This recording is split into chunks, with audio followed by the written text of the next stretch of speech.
What's up, beautiful people? Welcome back to part 4 of our Pokémon HeartGold Generations walkthrough. In the previous video, we arrived in Azalea Town. We also had our first encounter with Team Rocket. Apparently, they are trying to steal all the Slowpoke tails. We also met this character Kurt, who's not very happy with Team Rocket. He has come down here to try and stop them, so we have agreed to try and help him. We're going to explore the Slowpoke Well in today's episode and see who we can battle. Hopefully we can get them out of here and get them to leave the Slowpoke alone. This is how my team is currently looking, so we've got an interesting lineup. We did get an old rod in the previous video and catch a Magikarp, so that is in our team. I'm not sure if we're going to keep it in our team throughout the game. Hopefully we'll find some other cool Pokemon along the way. But there are a couple Team Rocket grunts to take on in this cave, and it looks like Proton is there. He's probably the head of the operation, so hopefully we can go and battle him. It will be cool to test out our team and see how strong Team Rocket is. We finish off all the grunts and we finally make our way to Proton. It looks like one of the Slowpoke also had a letter, so that's pretty interesting. We read the letter, but now we're going to chat to Proton and hopefully take him on for a battle. And if we have enough time, hopefully we can take on the next gym leader in this episode. Proton takes us on, and the first Pokemon he sends out is a level 13 Venipede, which is a bug poison type Pokemon. It's actually really strong. It's got 2 evolutions. And the second Pokemon Proton sends out is a Trubbish, level 15. I really love Trubbish. I wish it had 2 evolutions. It would be a really cool contender as a starter Pokemon, I think. But unfortunately, it's just got 1 evolution. I'm surprised Proton's only got 2 Pokemon. I thought he would be a lot tougher, but I suppose it is just the beginning of the game and introduction to the Team Rocket villains. We defeated him and they agreed to leave the Slowpoke Well. Kurt is really happy that we have kicked Team Rocket out. We go back to his house and chat to him, and he rewards us with a Frostball. He also offers to take more of our apricorns to turn into Pokeballs, so we will leave him with an apricorn and come back the next day to come and collect it, if we remember. But we do register Kurt's number on our Pokegear. At least that little side quest is out the way, and it was surprisingly quick and easy. But now let's see if we can actually take on the gym leader. Yes, there was a guy blocking the door previously, but now he has left. And it looks like the gym leader here is Bugsy and his bug-type Pokemon. So flying-type moves are going to be super effective. There's a little puzzle here. It's like a spider web. And when you step on these little spider platforms, they send you on different routes. So you've got to try and figure out which is the right one to cross the area. And if you take the wrong one, they're going to lead you to a trainer battle. So that's not the worst thing either. We do need some experience. But we have figured out the first little puzzle. We're going to take on the second trainer, and it looks like there's a lever here. We're going to switch the lever and see if that's the right thing to do. We take on the third trainer, and we're going to have to backtrack and see how else we can do this. We turn the lever back, and we get sent to a different location where we have a little tag team trainer battle. There's another lever that we have switched on, and this has sent us to a third lever. Hopefully we can make our way across now, and we do.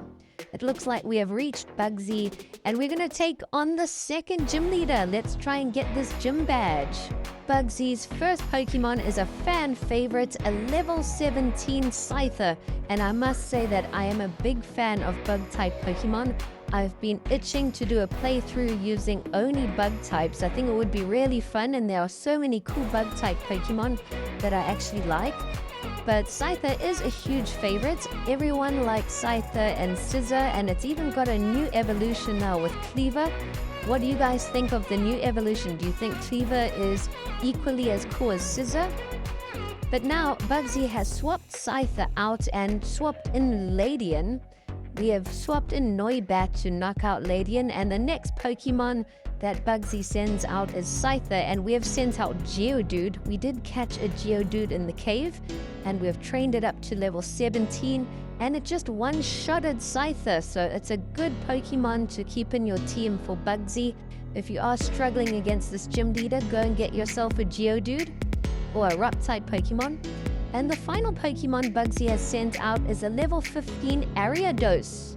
We have knocked out all of Bugsy's Pokemon. He only had 3, and we have earned ourselves the Hive badge. So we are really getting going in this game. We've got 2 gym badges already. He also gave us the TM U-turn. But now we can get out of here. We came and got what we wanted. We're going to heal up our team and then try and make our way to the next town. I think the next town might be Goldenrod. I'm not 100% sure. But I think there is a forest that we have to go through. Before we head through the forest, our rival Silver catches up to us, and he heard that we defeated Team Rocket and he wants a rematch. So now Silver's got 3 Pokemon in his team, and the first Pokemon Silver sends out is another fan favorite, a level 14 Ghastly. We've got our Petilil up front. I'm trying to get Petilil to evolve, so we're going to have to train it up a little bit more. I'm not sure if it evolves normally or if it needs an item. I'll have to look into that, or let me know down in the comments. We've knocked out Ghastly, and the second Pokemon Silver sent out is a level 16 Zubat. So you do want to make sure your Pokemon are all around level 17 before taking on the Gym Leader Bugsy and also taking on Silver. If your Pokemon are not yet close to level 17, you got to do some training. We sent out Noibat to finish off Zubat, and Silver's final Pokemon, of course, is his Chikorita, but it has now evolved into Bayleaf, so we might have some problems here. Evolution Pokemon are a lot stronger than their normal base forms. Our Noibat is causing some serious damage though, but Bayleaf does have a move to heal itself. So we're going to try and confuse Bayleaf now. Hopefully it will hurt itself in its confusion and not be able to heal itself. And yes, it looks like our strategy worked. We have knocked out Bayleaf. Our Noibat has leveled up to level 18, and we've defeated Rival Silver. That was a fun little battle, but Rival Silver heads on his way. I can't wait to take on our other rival, Lyra, for a rematch. Our mother calls us and she says there are some items being delivered to the closest Pokemon that we can go pick up. So we're going to quickly come and chat to this guy in red. He'll give us the package. It looks like our mother sent some berries, but she constantly calls and leaves stuff for us at the Pokemarts. If you want to turn that off, you can go back to New Bark Town and chat to her and tell her you don't want her saving your money for you.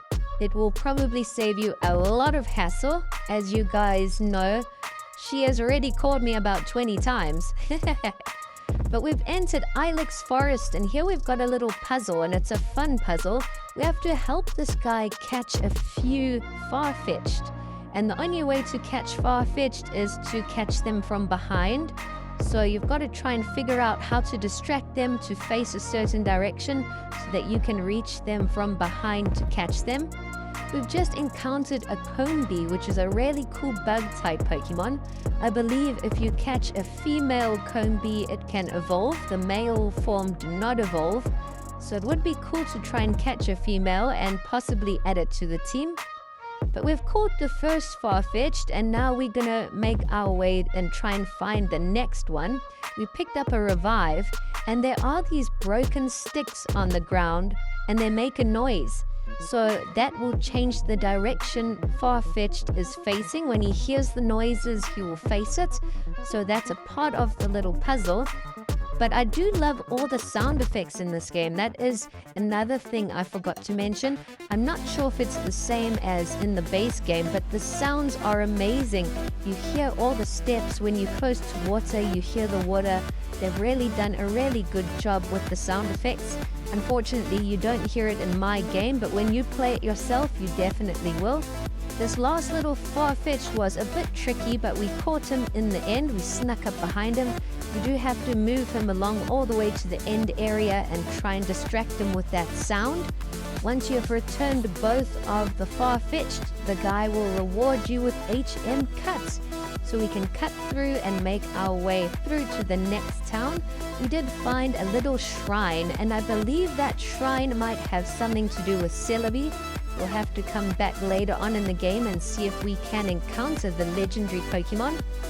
But Ilex Forrest is quite large. It looks like there's still quite a bit to do. There is a guy on the ledge here, so we want to come and chat to him and just see what he's doing. So it looks like he's headbutting some trees. He's going to give us TM Headbutt, and that will allow you to find some other Pokemon hiding in the trees. We're going to teach it to Cacnea. Cacnea is going to be our HM slave for now. It can do cut and headbutt. But as you see, if you headbutt a tree, you've got a chance of encountering a wild Pokemon. We've just encountered a Hoot Hoot.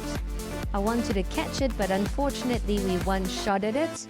But it's really handy that we have Headbutt now. You can find some amazing Pokemon. I think you can find like Heracross, Pinsir, possibly Scyther. So it's definitely a good option.